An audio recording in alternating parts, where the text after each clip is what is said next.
You want to know what rage looks like when it's been suffocated for 7 years? It doesn't scream. It doesn't throw things.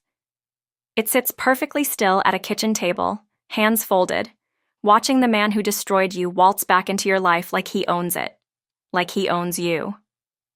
Ethan came home that Tuesday evening with his usual swagger, that insufferable smirk plastered across his face like he'd just pulled off the world's greatest magic trick. 7 days. 7 goddamn days of silence, and he strolls through that door like he's doing me a favor. You should be grateful I even came home, he said, tossing his keys onto the counter with that casual arrogance that once made my stomach flutter but now makes my skin crawl. Grateful. Grateful. Do you know what gratitude feels like when it's been beaten out of you? When every thank you has been extracted through guilt and manipulation until the words taste like ash in your mouth? I used to be grateful. Grateful for his attention, grateful for his love, grateful that someone like him would choose someone like me. But gratitude, real gratitude, doesn't come with conditions. It doesn't come with the constant threat of withdrawal. I looked at him standing there in our kitchen, my kitchen now, though he didn't know it yet, and I felt something I hadn't felt in years. Clarity. Pure, crystalline clarity, cutting through 7 years of gaslighting and emotional fog. You're right, I said, my voice steady as stone. Thank you for coming home. Now please, sit. He didn't see the silver envelope then, didn't notice how it caught the dying light from the window, how it sat there like a patient predator waiting for the perfect moment to strike. But I saw it. I'd been seeing it for days, planning this moment, rehearsing these words until they felt like armor around my heart. Let me take you back. Let me show you how a woman learns to document her own destruction. 1 week earlier, the house still carried his scent. That expensive cologne he wore like a weapon, filling every room with the promise of his presence. It's just a short business trip, he'd said, kissing my forehead with the same mechanical affection he'd perfected over the years. Denver. 3 days, maybe 4. You know how these client meetings go. I knew. I knew because I'd heard this script before, had memorized every inflection, every casual lie wrapped in the silk of his confidence.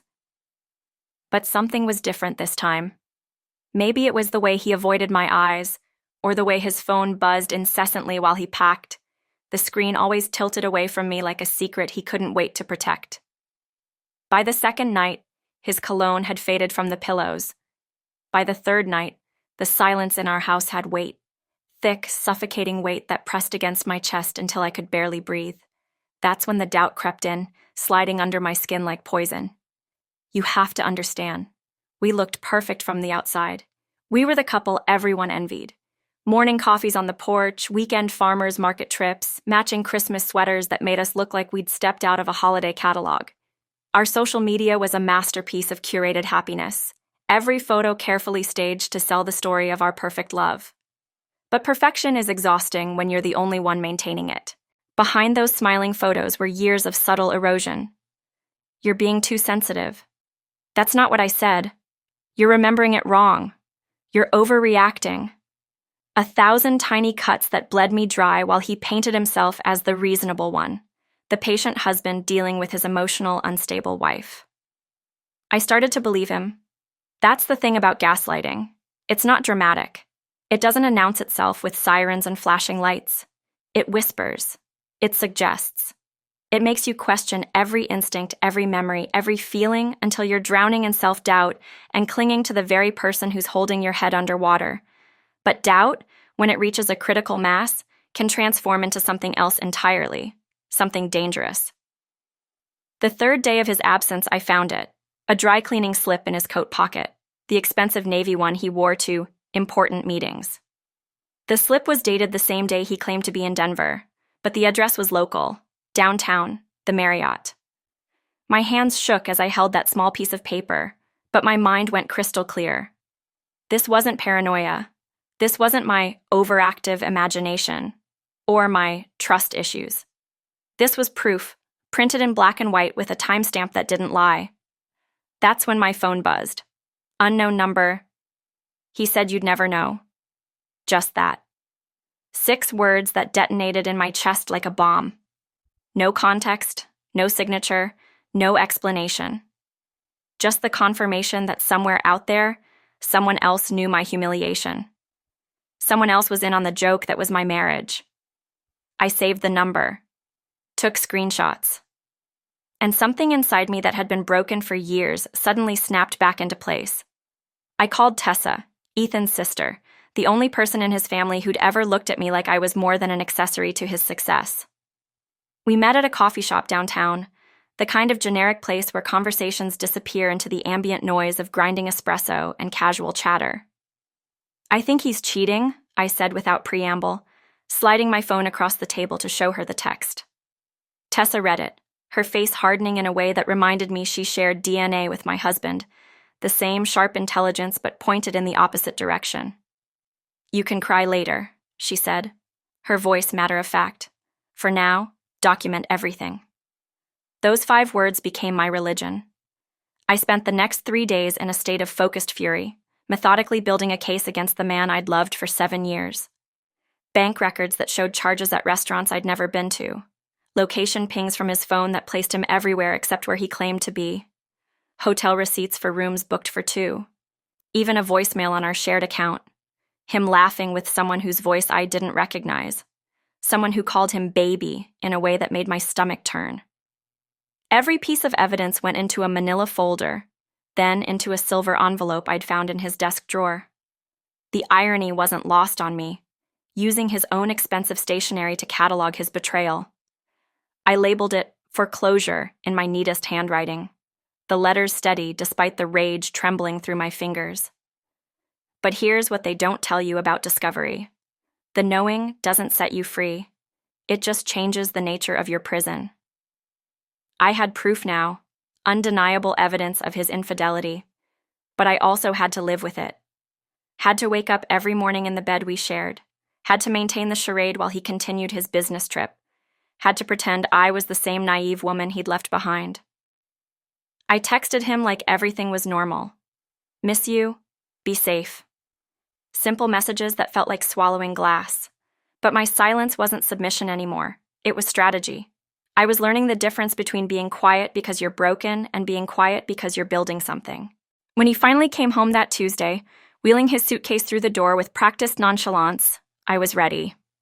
He launched into his rehearsed story about flight delays and difficult clients and, "You know how these things go?"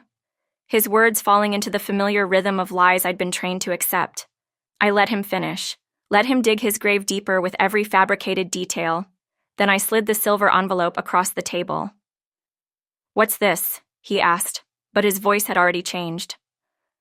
Something in my expression, in the way I sat perfectly still with my hands folded, had triggered his survival instincts. He opened it. I watched his face cycle through confusion, recognition, and finally, panic.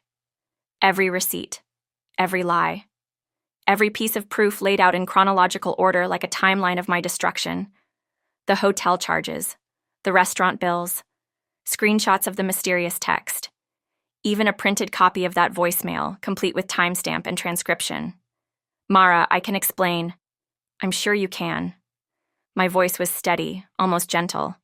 "You're very good at explaining. You've been explaining away my reality for years."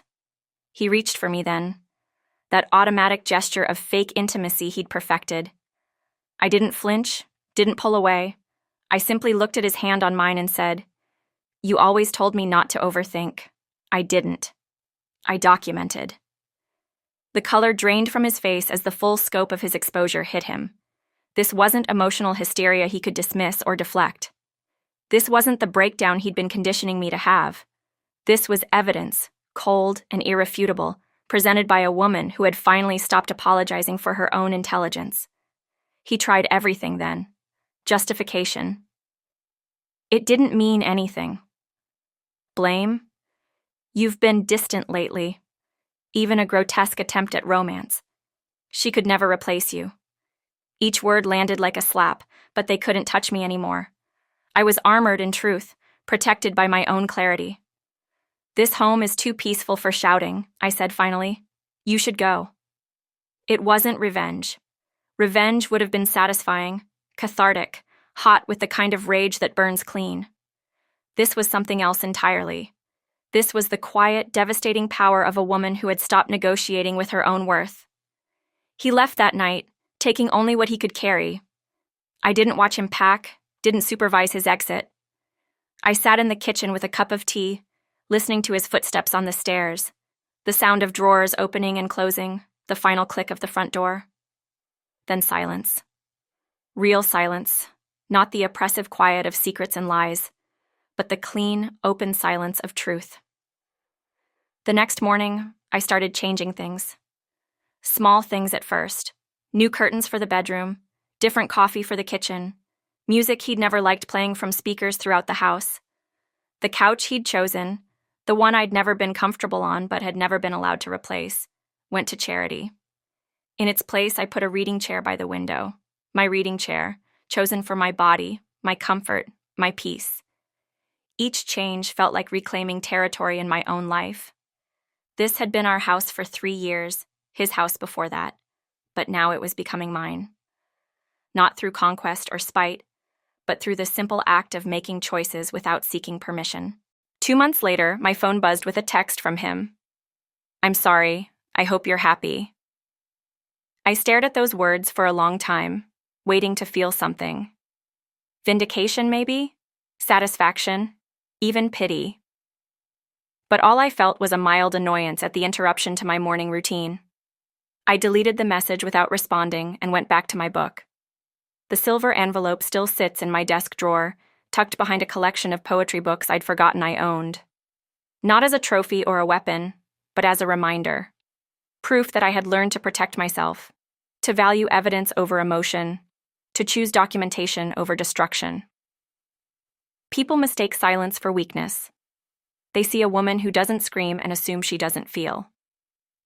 But silence is where strength reloads. Silence is where strategy is born. Silence is where broken women learn to become whole again. You want to know what rage looks like when it's been refined by pain? It looks like a woman sitting peacefully in her own home, coffee mug in hand, morning sun spilling across her face, finally understanding that the opposite of love isn't hate, it's indifference. And indifference, when you've earned it through your own survival, feels exactly like freedom. The man who taught me I was too much, too sensitive, too emotional, too everything. He never understood that he was creating his own enemy. Every time he diminished my feelings, he was teaching me to value facts. Every time he questioned my memory, he was training me to document reality. Every time he made me feel crazy, he was actually making me sharper. So thank you, Ethan. Thank you for coming home that last time. Thank you for giving me the opportunity to show you exactly who I'd become in your absence. And thank you for teaching me that sometimes the most powerful thing you can do isn't forgive or forget. It's simply to remember everything and choose to build something better with the pieces of what was broken. True power isn't loud. It's deliberate. Justice doesn't always arrive with fanfare. Sometimes it comes in a silver envelope, delivered by the very hands that were taught to apologize for existing. And sometimes, just sometimes, the woman who was supposed to be grateful for the crumbs discovers she was meant for the whole damn feast.